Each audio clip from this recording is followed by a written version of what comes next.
On the program today, we're looking at developing effective business models to help MSMEs grow in the country. Of course, we know that they are the drivers of the economy, and so it is very important that they begin to understand how to focus their business and cater to the customers, as well as make profit for themselves and grow the economy.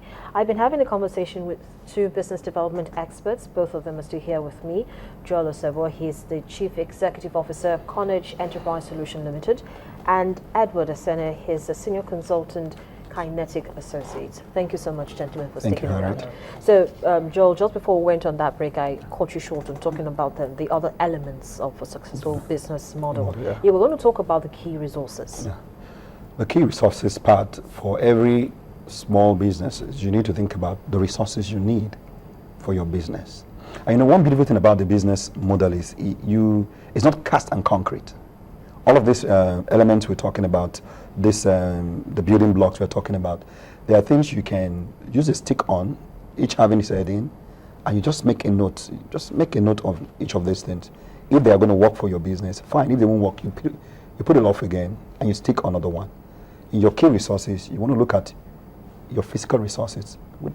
What kind of physical resources do I need in terms of premises, in terms of equipment, in terms of spaces? You need to know that. You want to talk about financial resources. How will you get funds? How will you get financing to run this business? Is it from friends? Is it from grants? Is it from families? Is it a loan from microfinance bank or from the commercial banks?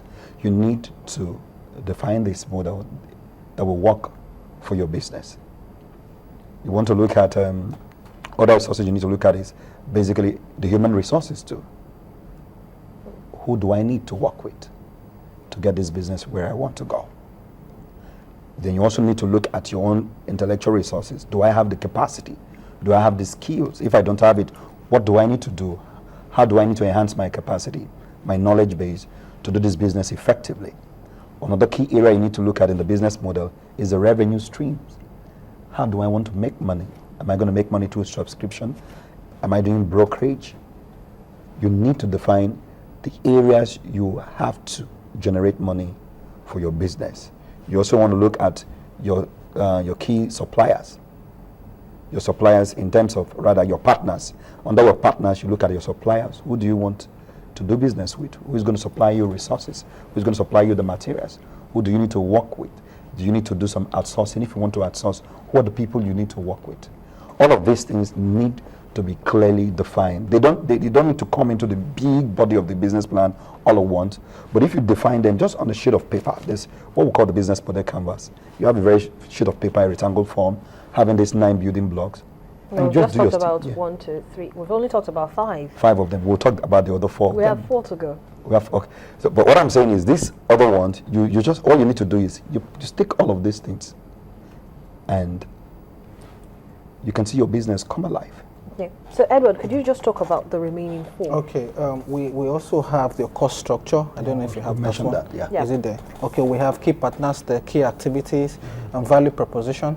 Yeah. We have customer relations, customer segments, and channels and revenue stream. Those are the 09. So let me start with the customer segment, for instance. Segment is talking about you being able to identify the different need in your customers. There's no, the mass media is still there, yeah? But again, customer tastes and want and a lot of those things are changing.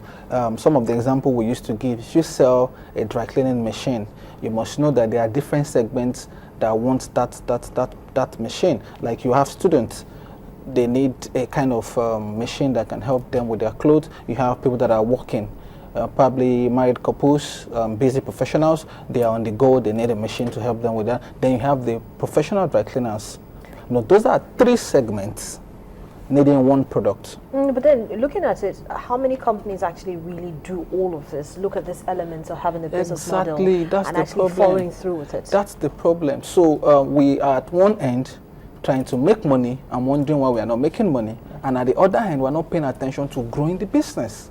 That is one of the biggest challenges of most SMEs in this country. It's either you are making some few money here and there, or you're struggling and wondering why you're not making money, like you don't even take out time to do your performance evaluation, you don't even take out time to go on a business retreat, you don't even take out time to even just pause and enjoy the decorum of not doing anything. Because you have to constantly make money. Because you have to constantly make money and keep running up and down looking for money. So and money is supposed to be tied to your being able to deliver value.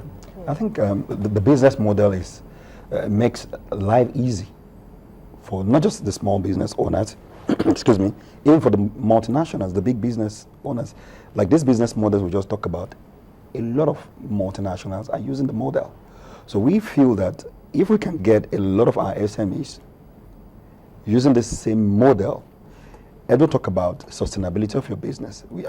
It's one thing for you to make money, it's another thing for your business to be a true going concern. Because at the point of CAC, it's believed that your business should be a going concern. It should live beyond you. It's an entity different from the visionaries of the business. And so if that business will live, because our goal and passion, like one of our mentors will always tell us, he wants to see businesses that will last more than a century in Nigeria, more than 100 years.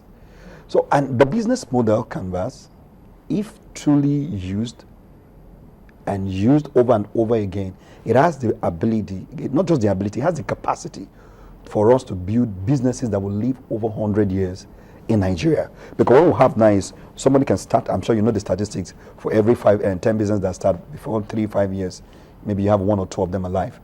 But the business model canvas, if it's used over and over again, you're truly passionate about that business, you will have businesses living over 50 years. And that's what we really want to see. Because if you have SMEs in Nigeria living over 10, 20, 50 years, then you find the level of traction it will bring to this economy of our country will be enormous. That's reduced the amount of unemployed exactly. graduates and youth that we have as well. Exactly. Well, some have actually said that business model depends largely on how it interacts with models of other players in the industry. Is that true, and is that really happening among SMEs in the country? That's true. It is true. You need to look at benchmarking also. Benchmarking is very key. That's why for every SME we always say, whatever you want to do is not new in the market. People have been doing what you're doing, maybe in a little different way. So benchmarking will help to deal with that. You need to look at the industry you're going to, the market you're going into. Who are the big players there? What are they doing? How are they succeeding? There are lots of information out there. There are lots of books written out there. So what you need to do as an SME is to pick 1, 2, 3 companies like we did. We know the companies we want to benchmark. Like we keep telling ourselves, in the next 5 years, next 10 years, we want to be the top 10% when it comes to business development and consultancy in Nigeria. We are benchmarking ourselves with some certain individuals and certain organizations. So an SME needs to do that. And once you're doing that, you know there's a gravity pulling you, I want to be better than this person. So you keep giving attention to details and to your models. Because the truth is, Edo said that earlier, same businesses, it's the same principle. You can have about 20 businesses using the same business model canvas, but there's what we call your relative advantage. And that comes from your personality. It comes from you. It comes from your within. You people, we have relative advantage, you have comparative advantage, you have competitive advantage. Those are the little things that make the difference between 2 organizations wanting to use the same business model canvas.